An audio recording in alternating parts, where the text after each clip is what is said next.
বিএনপির স্থায়ী কমিটির সদস্য নজরুল ইসলাম খান বলেছেন, জনগণ সন্তুষ্ট থাকলে আগামী নির্বাচনে ইনশাআল্লাহ অবশ্যই আমরা বিজয়ী হব। বুধবার 6 আগস্ট সন্ধ্যা 6টায় ময়মনসিংহ নগরের টাউন হল চত্বরে ময়মনসিংহ মহানগর উত্তর ও দক্ষিণ জেলা বিএনপির বিজয় র্যালি পূর্ব সমাবেশে প্রধান অতিথির বক্তব্যে তিনি এসব কথা বলেন। তিনি বলেন, ইতিহাসে প্রথমবারের মতো শেখ হাসিনা একটা কাপুরুষের মতো ভীরু নারী হিসেবে দেশ থেকে পালিয়ে গেছে। এর আগেও সরকার পতন হয়েছে, কিন্তু কেউ পালিয়ে যায় নাই।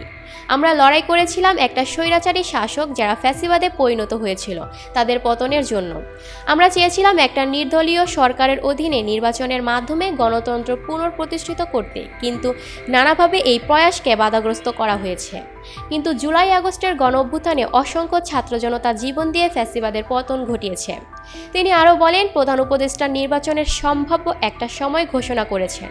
লন্ডনে আমাদের ভাইস চেয়ারম্যানের সাথে তার যে মিটিং হয়েছে তিনি সেই কথা রেখেছেন। তিনি নির্বাচনের তারিখ ঘোষণা করতে পারেন না। আইনে এই ঘোষণার দায়িত্ব নির্বাচন কমিশনের। তিনি বলেছেন, নির্বাচন কমিশনকে চিঠি দেওয়া হবে। আমরা আশা করব নির্বাচন কমিশন অতি শীঘ্রই যথাসময়ে নির্বাচনের তারিখ ঘোষণা করবেন। নজরুল ইসলাম খান সকলের উদ্দেশ্যে বলেন, সামনের নির্বাচনে বিজয়ের মূল মন্ত্র হলো জনগণের হৃদয় জয় করা, জনগণের ভালোবাসা এবং সমর্থন অর্জন করা। আজকের এই দিনে আল্লাহর ওয়াস্তে আপনারা শপথ নিন, আমরা নেতাকর্মীরা এমন কথা বলবো না, এমন কাজ করব না যাতে করে জনগণ কষ্ট পায়। জনগণ সন্তুষ্ট থাকলে আগামী নির্বাচনে ইনশাআল্লাহ অবশ্যই আমরা বিজয়ী হব। সমাবেশ শেষে একটি র্যালি বের হয়ে নগরীর প্রধান সড়ক প্রদক্ষিণ করে রেলওয়ে স্টেশন কৃষ্ণচূড়া চত্বরে এসে শেষ হয়।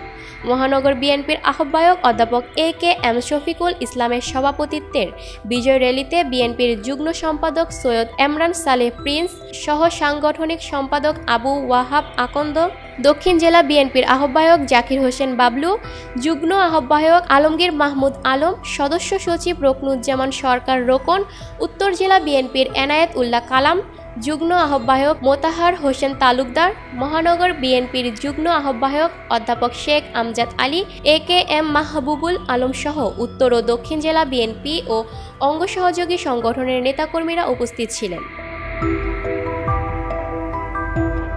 Lucky Akter, people voice television, Dhaka.